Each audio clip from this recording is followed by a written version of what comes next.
اللهم لولا أنت ما اهتدينا ولا صدقنا ولا صلينا فأنزلا سكينة علينا وثبت الأقدام عند لاقينا. الصلاة والسلام عليك يا رسول الله، الصلاة والسلام عليك يا حبيب الله، الصلاة والسلام عليك يا من أرسلك الله تعالى رحمة للعالمين وعلى آلك وأصحابك أجمعين. سبحانك لا علم لنا إلا ما علمتنا إنك أنت العليم الحكيم، ولا حول ولا قوة إلا بالله العلي العظيم. وكلهم من رسول الله ملتمس غربا من البحر أو رشبا من الديم. مدد يا سيدي يا رسول الله، مدد يا أهل بيت النبي، مدد يا أصحاب رسول الله، مدد يا رجال الله، مدد يا أولياء الله، مدد يا مشيخ، مدد يا شيخ، مدد ilahi anta maksud. Yang sama-sama kita muliakan guru-guru kita, orang-orang tua kita, tua tangganai kita, pengurus masjid. Semoga mereka semua dijagakan oleh Allah Subhanahu wa taala, mendapatkan kemudahan dalam berkhidmat untuk agama Allah Subhanahu wa taala. Dan seluruh jamaah yang hadir pada kesempatan subuh yang penuh dengan berkah ini, di subuh Sabtu di Masjid Al-Ansar Pematang Sulur, dan juga yang mengikuti dari media sosial Majelis Al-Asyikin Jambi khususnya. Mudah-mudahan kita semua dalam ampunan Allah Subhanahu wa taala, dalam kasih sayang Allah Subhanahu wa taala, dan dalam keberkahan selalu oleh Allah Subhanahu wa taala. Amin ya rabbal alamin. Demikian juga dari media Al-Ansar tentunya. Mudah-mudahan apa yang dilakukan dan video yang disebarkan ada manfaatnya. Paling tidak mudah-mudahan ada yang mau mendengarnya, dan dengan sebab itu kita semua mendapatkan pahalanya biidznillah ta'ala. Amin ya rabbal alamin. Alhamdulillah wa syukurillah, di subuh hari yang penuh dengan berkah ini tadi sama-sama kita bersenandung dengan qasidah ya waridal unsi bil afrahi fis sahari. Wahai zat yang mendatangkan ketenangan dan kebahagiaan semenjak waktu sahur, waktu tahajud, waktu qiyamul lail, waktu kita bangun menjelang salat subuh sampai fajar ini. Azahtama bi fuadi min ladhal kadari. Allah berikan ketenangan di hati kita. Allah buangkan kotoran-kotoran dari dalam hati kita. Amin ya rabbal alamin. Pada pertemuan yang lalu telah kita bacakan beberapa hadis, bahkan juga ayat Al-Qur'anul Karim tentang kemuliaan orang-orang yang berzikir kepada Allah, dan siapa saja yang masuk dalam kategori hamba-hamba Allah yang banyak berzikir kepada Allah, baik dari laki-laki maupun daripada wanita. Orang yang setiap saatnya, baik duduknya, berdirinya, baringnya, selalu berzikir kepada Allah, termasuklah mengamalkan doa-doa, zikir-zikir dari Rasulullah SAW sepanjang hari. Itu termasuk orang yang dicatat di sisi Allah minadz-dzakirin Allah katsiran wadz-dzakirat, yang banyak berzikir. Wallahu taala alam. Maka kita masuk pada halaman 22. Qala al-musannifu rahimahullahu taala wa nafa'ana bihi wa bi'ulumihi fid dharain amin. Faslun, ini satu fasal. Ajma'al ulama'u ala jawazi dzikri bil qalbi wal lisani lil muhdasi wal junubi, boleh juga lil muhdisi. Tadi baca lil muhdasi. Wal junubi wal haidhi wan nufasai. Telah bersepakat oleh para ulama atas bolehnya berzikir dengan hati dan lisan, lil muhdithi, bagi orang yang berhadas, hadas kecil tentunya, wal junubi, termasuk hadas besar junub, wal haidhi, yang sedang haid, wan nufasai, wanita yang sedang nifas. Boleh berzikir dengan hati dan lisan.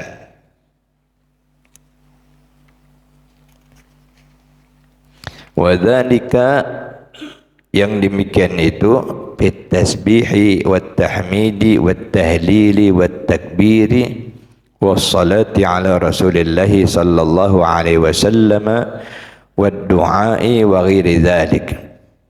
Seperti tasbih, tahmid, tahlil, takbir, salawat atas Rasulullah.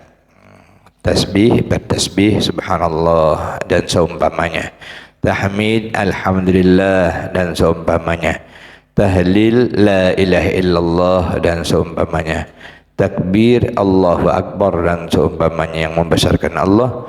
Demikian juga salawat ke atas Rasulullah, berdoa dan lain sebagainya. Boleh baik dalam hati maupun dengan lisan. Tentulah yang paling afdal menggabungkan antara keduanya, lisan dan hati. Walakin, akan tetapi, qiraatul Qur'ani haramun 'alal junubi wal haidhi wan nufasai. Membaca Al-Qur'an hukumnya haram bagi orang yang sedang junub, belum mandi hadas besar, wal haid, dan yang haid, wan nufasa, dan wanita yang sedang nifas. Haram hukumnya untuk mengaji Al-Quran. Tapi yang lain boleh, tasbih, tahmid, tahlil, doa, salawat, itu boleh semuanya. Yang tidak boleh hanya mengaji Al-Quranul Karim, termasuk juga tentunya nanti memegang, menyentuh Al-Quranul Karim. Jadi membaca Al-Quran haram bagi mereka yang junub, yang haid, dan yang nifas. Sawa'un qara'a qalilan, sama saja ia membaca sedikit daripada Al-Quran, au kathiran, ataupun banyak, hatta ba'di ayah, meskipun hanya beberapa ayat ataupun ayat yang tidak lengkap, tetap haram. Tapi nanti ada kaitannya dengan niat. Kalau niatnya bukan sedang membaca Quran, insyaallah ada, sudah jadi amalan harian, sudah jadi wirid, sudah, itu nanti berbeda. Tapi kalau niatnya membaca Quran walaupun sedikit ataupun banyak, walaupun beberapa ayat, potongan ayat, haram. Wa yajuzu lahum, dan bagi orang yang haid, yang nifas, yang junub itu boleh ijra'ul Qur'an 'alal qalbi, kalau mau baca Quran dialirkan membacanya itu di dalam hati saja, min ghairi lafzin, tanpa melafazkannya, hati saja yang membaca.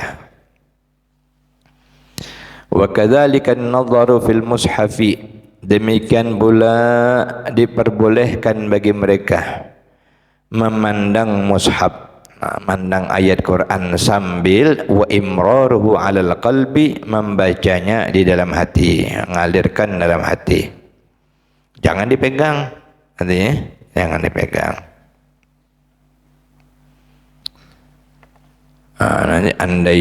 Namun nanti ada pengecualian, memegangnya dengan alas, melihat ada Quran di bawah, melihat ada Yasin di bawah, bakal terlangkahi orang dan tempatnya wajib segera dipindahkan untuk dimuliakan. Ambillah semacam kain, kita pegang supaya cepat memindahkan, jangan sampai Al-Quran di lantai. Itu ada pengecualian tentunya. Nah, sekali lagi kita mengingatkan jangan ada Yasin yang di lantai. tahlilan-tahlilan jangan sampai ada yasin yang di lantai, haram hukumnya. Bagi sampai naruh di bawah lutut lah, dekat kaki lah. Kenapa? Karena itu Al-Quranul Karim. Dulu kita pernah sampaikan, Sayyidina Bishr Al-Hafi mendapatkan kemuliaan dari Allah Subhanahu wa taala hanya karena dia melihat bacaan Bismillahirrahmanirrahim ada di bawah, itu diambilnya, dikasihnya minyak wangi, ditaruhnya di tempat yang tinggi, diciumnya, taruhnya tempat yang tinggi. Sebelumnya dia adalah orang yang tidak dekat dengan Allah, bahkan dikatakan adalah orang-orang yang seperti umumnya orang manusia yang dikategorikan lalai. Tapi dia mencintai Al-Quranul Karim, melihat Bismillah di bawah itu dicium, dibersihkan, ditinggikannya, mimpi dia, ya Bishr, ada suara, tayyabta ismi, kau harumkan namaku, wa rafa'ta ismi, kau tinggikan namaku, fasu'attiruka ismak, aku akan harumkan namamu, wa arfa'u ismak, dan aku tinggikan namamu. Nah, sehingga sampai sekarang Bishr Al-Hafi dikenal min akabiril awliya, di antara wali-wali besar di dalam sejarah umat Islam yang membimbing manusia ke jalan Allah Subhanahu wa taala. Itu dari berkah dia memuliakan Al-Quranul Karim. Wa qala ashabuna, sebahagian ulama kami, sahabat kami dalam madhab Syafi'i berkata, wa yajuzu lil junubi wal haidhi ay yaqula 'indal musibah inna lillahi wa inna ilaihi raji'un. Boleh bagi orang-orang yang sedang junub, belum mandi hadas besar, yang sedang haid ataupun yang sedang nifas, kalau mendengar ada yang dapat musibah, dia menyebut inna lillahi wa inna ilaihi raji'un. Sesungguhnya kami atau kita semua adalah milik Allah dan kepadanya lah kita semua kembali. Kenapa? Ketika itu sudah jadi zikir, sudah jadi wirid. Kalau mendengar orang dapat musibah, wiridnya, zikirnya inna lillahi wa inna ilaihi raji'un. Nah, bukan sedang membaca Al-Quran, tetapi sudah menjadi wirid zikir yang dibaca kalau orang meninggal dunia, kita dengar, atau orang mendapatkan musibah, kita baca itu. Jadi kalau ada yang dapat musibah, kita dengar, kita sebut inna lillahi wa inna ilaihi raji'un. Bukan untuk yang meninggal dunia saja. Sebab saya pernah dulu ada orang yang cerita, orang tu katanya ada dapat musibah, inna lillahi wa inna ilaihi raji'un. Saya bilang, dia sudah ada meninggal tak Pak? Dikiranya inna lillahi hanya untuk orang meninggal saja. Padahal tidak. Asal dapat musibah, kita dengar orang maupun kita sendiri, semoga Allah jauhkan kita daripada musibah, segera baca inna lillahi wa inna ilaihi raji'un. Wa 'inda rukubid dabbah, dan bacaan ketika mengendarai kendaraan, termasuk mobil, termasuk motor, termasuk sepeda, walaupun sedang junub, sedang haid, tapi masa junub tak ada mandilah dulu, orang haid lah nih. Kalau yang junub kan segera mandi paling afdal. Para awliya Allah, mereka juga manusia biasa, mereka juga berhubungan, tapi ketika junub langsung mandi. Misalnya jam 1 malam, habis jam 1 malam tu langsung mandi. Atau habis isya langsung mandi. Tidak, habis isya nunggu sampai subuh baru mandi. Kadang-kadang sampai jam 7 pagi. Nah, kalau bisa disegerakan. Kenapa? Karena sayang waktu itu sedang junub, kalau belum mandi malaikat tak mau dekat. Malaikat rahmat tak mau dekat. Takutnya nanti dicabut Allah nyawa, malaikat tak mau dekat, malaikat rahmat. Termasuk juga nanti ada adab-adabnya, insyaallah nanti ada babnya. Kalaupun terpaksa nak bikinkan air lagi, nak masak, mandi belum nih? Berwuduk dulu, berwuduk supaya nanti waktu dimakan jadi berkah. Sempatkanlah minimal berwuduk dulu. Kalau tak sanggup mandi, kata Nabi, berwuduk dulu. Tidak, langsung tidurlah. Nah, kita pelajari. Kalau sudah terbiasa, nanti insyaallah dia tidak ada masalah ya. Supaya kita jangan menunda masa kosong itu, jangan lama. Nah, kemudian ini kan ayat Quran, mau naik mobil, mau naik motor. Subhanalladzi sakhkhara lana hadza wa ma kunna lahu muqrinin. Kita baca. Maha suci zat yang telah menundukkan semua ini untuk kami, padahal kami sebelumnya tidak mampu menguasainya. Dulu tak pacak naik mobil, sekarang pacak naik mobil, dapat mengendarai. Tak pacak naik motor, sekarang dapat mengendarai motor. Artinya kita puji Allah yang telah menundukkan, memudahkan kita bisa mengendarainya. Naik onta, kalau bisa naik onta ini hebat. Apalagi bisa naik kuda. Yang bisa naik kuda ini Ustaz Chandra. Ustaz Chandra insyaallah bisa nih. Saya pernah coba naik kuda di Bandung. Apa tuh, di dekat gunung itu.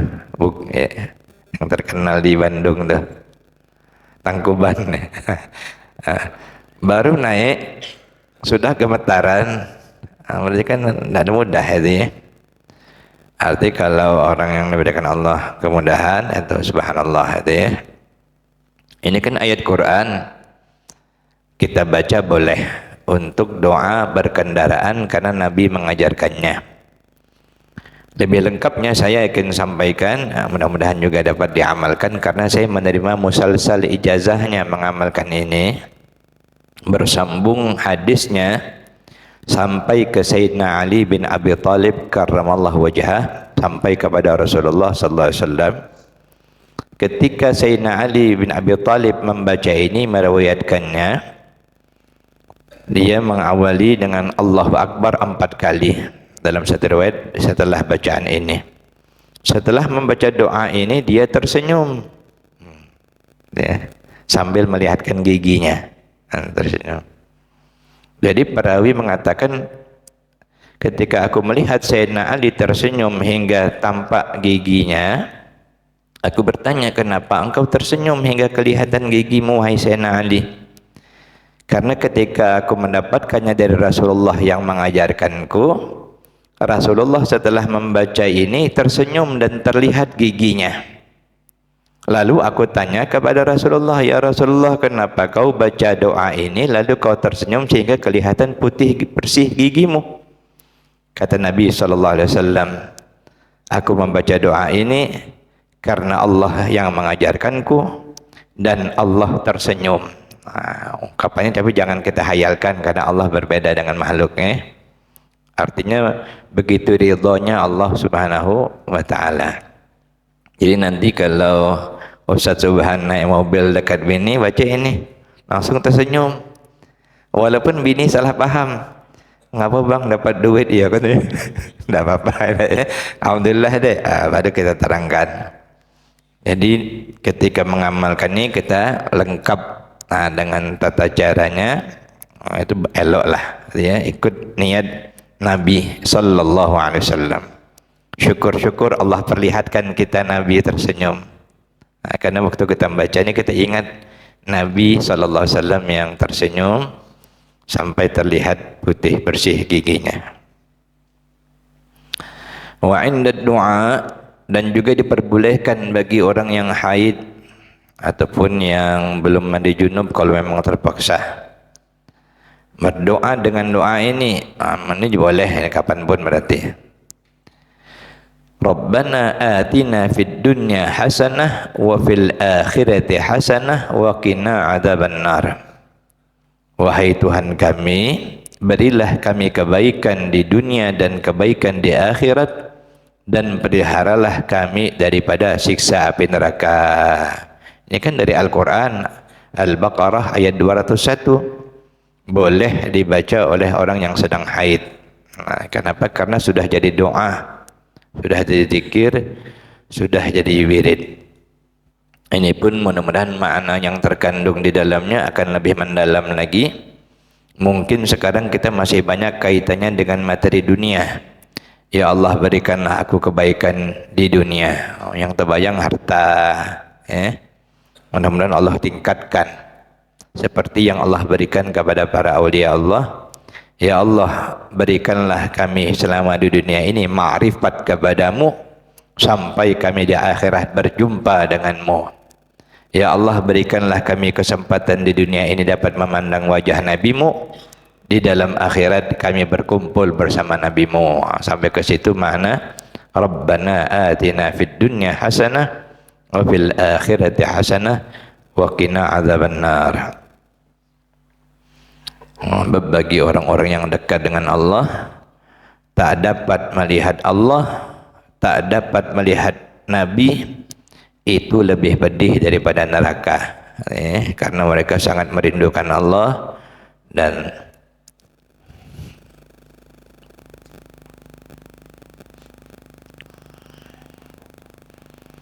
sangat merindukan Rasulullah sallallahu alaihi wa alihi wasallam tasliman katsiran.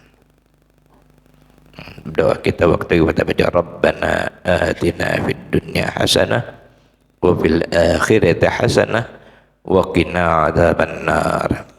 Doa ini pula yang banyak kita baca kalau Allah berikan kesempatan kita tawaf di Ka'bah antara Rukun Yamani dan Hajar Aswad. Itulah di antara makna kandungannya. Jadi boleh yang sedang haid atau walaupun junub boleh baca doa ini. Selama idza lam yaqsida bihil Quran, selama tidak memaksudkan demi untuk membaca Al-Quran. Jangan niatkan baca Quran, tapi semata-mata niatkan sebagai wirid atau amalan kita atau doa harian kita. Dan bagi orang yang junub dan haid juga boleh walahuma ayyakula, untuk mengucapkan bismillah walhamdulillah. Bismillah ini kan dari Quran juga, bismillahirrahmanirrahim, alhamdulillah, alhamdulillahirabbil alamin dari Quran juga. Selama idza lam yaqsidal Quran, jangan meniatkannya untuk membaca Al-Quran. Sawa'un qasada adz-dzikra, sama saja apakah maksud orang haid dan junub itu niatnya untuk zikir, aw lam yakun lahu maqsdun, ataupun tidak ada niat apa-apa. Jadi ya, boleh selama jangan diniatkan baca Quran. Wala ya'thiman, dan tidak berdosa keduanya, illa idza qasadal Quran, kecuali kalau meniatkan sengaja untuk membaca Al-Quran. Cepat kita sadar itu bukan kita sedang meniatkan baca Quran, tetapi hanya untuk zikir atau untuk wirid atau untuk doa harian kita. Wa yajuzu lahuma qira'atu ma nusiqat tilawatuhu kasyaykhu wasyaykhatu idza zanaya farjumuhuma. Dan diperbolehkan bagi mereka berdua membaca satu ayat yang telah dihapus, telah dinasakh, itu ya. Ada satu ayat tapi ternyata telah dinasakh karena ada pemilahan yang lebih teliti sehingga tidak tercampur dengan yang bukan, walaupun pernah diduga ayat, yaitu ada ayat asy-syaikhu wasyaikhatu idza zanaya farjumuhuma. Lelaki tua dan wanita tua, walaupun sudah tua, idza zanaya, apabila berzina keduanya, farjumuhuma, maka tetaplah kalian rajam keduanya. Tapi ayatnya kan tidak ada dalam Al-Quran. Ya. Yang ada az-zaniyatu waz-zani fajlidu kulla wahidin minhuma mi'atal jaldah. Nah, sebat keduanya itu 100 cambukan. Andai terbaca ini karena bukan lagi ada dari Al-Quran, maka boleh. Kalau kita ngaji, kita nanti tahu dalam ulumul Quran itu ada namanya nasakh mansukh. Ada ayat yang pernah diduga ayat tapi segera diluruskan oleh pengumpulan para sahabat yang betul-betul teliti dan masih di zaman Rasulullah sallallahu alaihi wasallam. Maka ada namanya nasakh mansukh. Ada juga yang dinasakh secara hukum. Contoh yaitu firman Allah menasakh hadis Nabi. Ini menasakh. Hadis Nabi pernah ada dalam Sahih Al-Bukhari. Nabi sallallahu alaihi wasallam mencium Aisyah lalu setelah itu mengerjakan salat. Turun ayat Al-Quran bahwa kalau menyentuh yang bukan mahram hukumnya membatalkan wudu. Aula mastumun nisa. Mungkin dulu pernah saya ceritakan ada seseorang yang bercerita kepada saya, alhamdulillah Pak Ustadz, sudah hampir 3 tahun saya ngamalkan hadis Nabi. Apa tuh Pak? Setiap nak solat saya cium bini saya dulu, katanya. Rupanya dia baca dewek. Makanya hati-hati baca dewek itu, jangan nafsirkan dewek. Nabi pernah mencium Aisyah lalu solat. Nah itu kan pernah. Kalau pernah itu berarti kan tidak lagi. Nabi pernah minum sambil berdiri, pernah. Artinya Nabi karena darurat, karena terpaksa, pernah. Tapi Nabi minumnya duduk. Itu diambil orang asal minum berdiri. Apa? Ada hadisnya. Nabi minum berdiri. Padahal terjemahnya Nabi pernah minum berdiri. Nah, jadi kita memang makanya perlu ada guru supaya jangan salah paham. Termasuklah hadis merapatkan telapak kaki waktu sujud. Ada hadisnya, tapi salah paham bahwa Nabi merapatkan kedua tumitnya. Waktu itu kasusnya pertama sebelum batal wudu, sebelum turun la mastumun nisa. Nanti ada hadis yang lain, Nabi kalau dia bersujud maka posisi telapak kakinya sama dengan kedua pahanya. Itu ya. Kalau sama dengan kedua pahanya berarti kan gini. Dan jari-jarinya menghadap kiblat.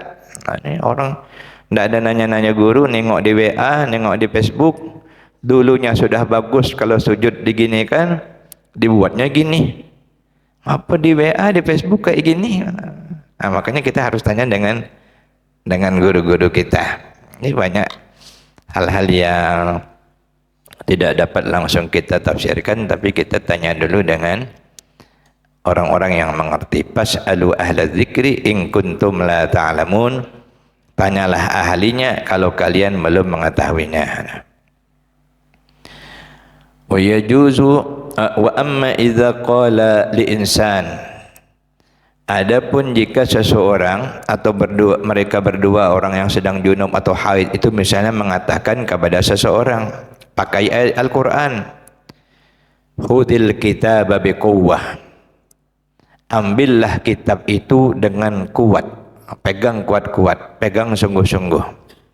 Dia nyuruh anaknya bawa kitab tuh, misalnya bawa kitab tuh pegang kuat-kuat, lalu di otaknya pakai Quran karena hafal Quran maknya nih istri yang hafal Quran. Lalu anaknya bilang khudil kitaba biquwwah. Tergantung nanti niatnya lagi. Atau orang yang sedang haid atau junub ini ada orang ngetuk pintu, assalamualaikum, masuk saudaranya kah, abangnya kah, lalu dibilangnya pakai Quran juga, udkhuluha bisalamin aminin, masuklah kamu ke dalamnya dengan sejahtera lagi aman. kan untuk masuk surga. Dipakainya ayat ini. Wa nahwa dzalika, dan yang seumpama yang demikian itu, fa in qasada ghairal Qur'an, kalau niatnya bukan untuk baca Quran, lam yahrum, tidak ada haram, ya. Karena niatnya bukan nak baca Quran, dia saking hafal Qurannya itu kuat. Jadi pernah ini memang di zamannya para aulia banyak, termasuk di zaman Ibnu Arabi, ketemu dengan seorang perempuan. Asal tanya, yang dijawabnya Quran. Jadi dia tidak pernah lagi berbicara bahasa manusia. Yang ada di mulutnya hanya Al-Quranul Karim. Misalnya, ibu nak ke mana? Mau ke mana, Bu? Ainama tuwallu fathamma wajhullah. Kemanapun kamu menghadap, kamu sedang menuju Allah. Itu jawabnya. Nanti, apa Bu, ibu tujuannya ke mana? Inna lillahi wa inna ilaihi raji'un. Aku ini dari Allah, aku nak kembali kepada Allah. Ada orang, bahkan dimasukkan oleh Abdul Wahab Asy-Sya'rani, Syekh Abdul Wahab Asy-Sya'rani waliullah, bahwa yang sahibul hikayah, ibu yang membaca ayat tersebut tentunya adalah waliullah, kekasih Allah. Dia sudah bersumpah tidak mau lagi berbicara dengan bahasa kita, mengalir sudah Al-Quran dari lisannya. Macam gini tadi kan ada yang ngetuk pintu, Assalamualaikum, udkhuluha bisalamin aminin. Misalnya bini nyambut laki, guru pahami balik, Assalamualaikum. Bini nyambut, udkhuluha bisalamin aminin. Masuklah abangku dalam keadaan selamat dan aman. Kan enak. Bini kita nyambutnya tidak tahu macam mana caranya nih. Kalau nyambut, alhamdulillah. Takutnya pura-pura tak tahu.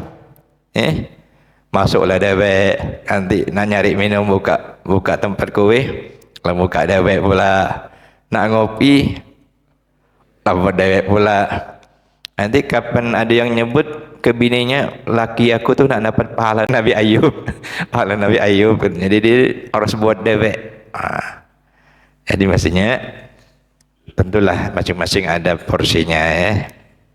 Tapi kalau ada memang tu pahala Nabi Ayub. Tapi jangan dimanfaatkan. Bini ini ada juga yang padek nih, mentang-mentang lakinya macam Nabi Ayub. Tapi mudah-mudahan bukan ibu-ibu di sini, Bu, ya. InsyaAllah kita wanita solehah semua. Amin ya rabbal alamin. Ini kalau bini hafal Quran, macam bini anak saya Uwais Al-Qarani, makanya tak pernah keluar kamar, saya di kamar aja. Asal lakinya datang, udkhuluha bisalamin amin. Masyaallah. Wa idza lam yajidal ma'a, kalau tak dapat air untuk mandi, untuk berwudu, tayammama, yang hadang haid, yang sedang junub tadi, bertayammum. Kalau sudah bertayammum, wajaza lahumal qira'atu, maka diperbolehkan bagi mereka membaca Al-Quran. Bahkan solat pun boleh. Air tak ada langsung. Di zaman Nabi ada sahabat habis junub, malam-malam Nabi keluar, ada sahabat berguling-guling di pasir. Apa cerita ni, kata Nabi? Ya Rasulullah, aku junub, air tak ada. Itu nanti sebab turun Nabi ngajar tayammum. Tayammum itu macam gini, ini tiup, ini gini dan sebagainya, seperti tayammum itu, ya. Dosa berguling-guling lagi. Habis sahabat demi hati-hatinya. Habis itu boleh. Jadi kalau dapat kita usahakan minimalnya berwudu. Ini ingatkan bini kita, jangan buatkan air laki, jangan masak nasi, kecuali minimal dalam keadaan berwudu. Termasuk yang sedang haid, lebih afdal tentunya kalau nak masakkan laki, berwudu dulu, apalagi kalau junub. Kalau dapat mandi langsung, ada di antara manaqib para aulia Allah itu, mereka itu seperti sudah otomatis sudah tanpa berat, andai berhubungan, habis itu langsung badan mereka itu bergerak langsung menuju kamar mandi untuk mandi. Tidak ada menyiksakan nunggu-nunggu lagi. Kalau kita ini masih nak nunggu dulu, itu kalau dapat bagus, ya amalkan. Karena menurut Ustadz Amin, abang saya, ada penelitian, ternyata mandi yang paling bagus adalah mandi mulai dari pertengahan malam. Dari jam 2 malam itu mandi yang bagus. Banyak ion-ion negatif di detox melalui mandi di malam hari itu. Jam 2, jam 3, jam 4. Bahkan ada satu penelitian, jika dia mampu mandi air dingin, itu luar biasa. Salah satu relaksasinya lebih dibanding mandi air panas. Kita ini sudah ada stigma asal mandi malam rematik katanya. Rupanya yang dimaksud itu memang antara habis maghrib itu sampai jam 10-an itu memang kurang baik. Tapi kalau udah masuk tengah malam, itu sudah pelepasan oksigen, ya, oksigen begitu banyaknya, itu waktu yang baik. Wallahu ta'ala alam. Jadi khususnya pasangan muda tak usah takut mandi malam, nih, tak ada dramatik dah. Niatnya ibadah kepada Allah Subhanahu wa Ta'ala. Inilah yang dapat disampaikan dalam kesempatan subuh hari ini. Mudah-mudahan Allah tambahkan ilmu kepada kita dan dapat kita amalkan. Sekali lagi Al-Fakir mengingatkan diri sendiri dan kita semua, setiap kita mengamalkan sunnah-sunnah Nabi,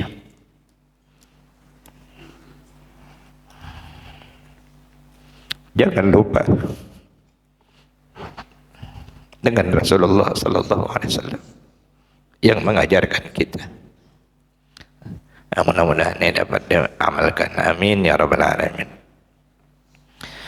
Ya awwalal awwalin wa ya akhiral akhirin wa ya dzal quwwatil matin wa ya rahimal masakin wa ya arhamar rahimin.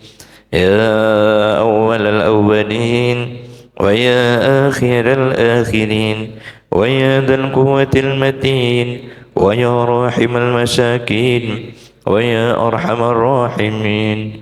Ya awwalal awwalin wa ya akhiral akhirin wa ya dzal quwwatil matin wa ya rahimal masakin wa ya arhamar rahimin.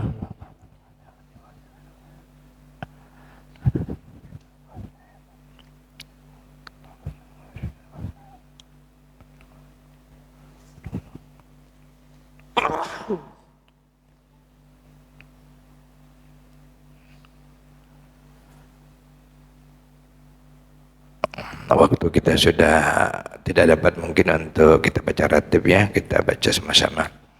La ilaha illa anta subhanaka inni kuntu minadh dhalimin. La ilaha illa anta subhanaka inni kuntu minadh dhalimin. La ilaha illa anta subhanaka inni kuntu minadh dhalimin. La ilaha illa anta subhanaka inni kuntu minadh dhalimin. La ilaha illa anta subhanaka inni kuntu minadh dhalimin. La ilaha illa anta subhanaka inni kuntu minadh dhalimin. La ilaha illa anta subhanaka inni kuntu minadh dhalimin. La ilaha illa anta subhanaka inni kuntu minadh dhalimin. La ilaha illa anta subhanaka inni kuntu minadh dhalimin. La ilaha illa anta subhanaka inni kuntu minadh dhalimin. Subhanallah wa bihamdihi عدد خلقه ورضا نفسه وزنة عرشه ومداد كلماته سبحان الله وبحمده عدد خلقه ورضا نفسه وزنة عرشه ومداد كلماته سبحان الله وبحمده عدد خلقه ورضا نفسه وزنة عرشه ومداد كلماته اللهم صل على سيدنا محمد صلاة تنجينا بها من جميع الأهوال والآفات وتقضينا بها جميع الحاجات وتطهرنا بها من جميع السيئات وترفعنا بها عندك على الدرجات وتبلغنا بها أقصى الغايات من جميع الخيرات في الحياة وبعد الممات وصلى الله على سيدنا محمد وعلى آله وصحبه وسلم والحمد لله رب العالمين. Demikianlah hadanallahu iyyakum ajma'in. Assalamualaikum warahmatullahi wabarakatuh.